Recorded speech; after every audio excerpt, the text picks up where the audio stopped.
Robin Hood was famous for stealing from the rich and giving to the poor. So there's a certain irony that one player has fled the NHL dispute over money to come to this folk hero's home city.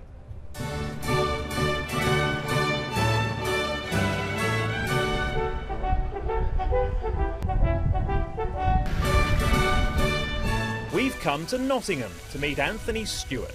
He should be in action for NHL team the Carolina Hurricanes. Instead, the lockout has forced him to join the exodus from North America as players try to keep their games sharp.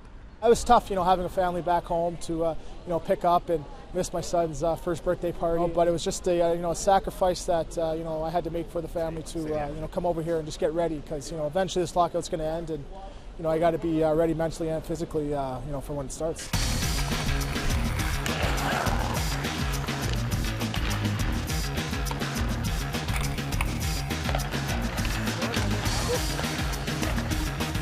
Four teams from Britain's elite league have signed NHL players, and the Nottingham Panthers were the first. It's a first-class organization, and it's a great city, and not too big of a culture shock coming from Canada and Carolina. The food's the same. People speak a different dialect of English, but it's it's easy to understand, and people are friendly.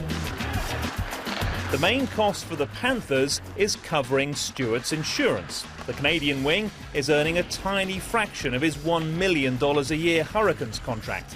He's not here for the money, he's here for the hockey and the experience. Still living out of a suitcase, isn't it? Still living out of a suitcase, yeah. So, I'm usually not the cleanest folder, but, I'm making do.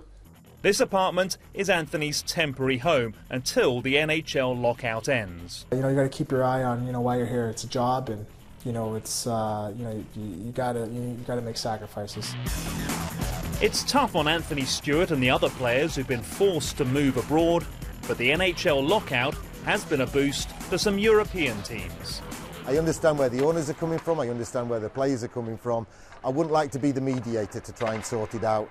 For the sake of the sport, I hope they do. For the sake of the Nottingham Panthers, I hope they don't do it for a few weeks yet. And he may well get his wish. Alex Thomas, CNN, Nottingham.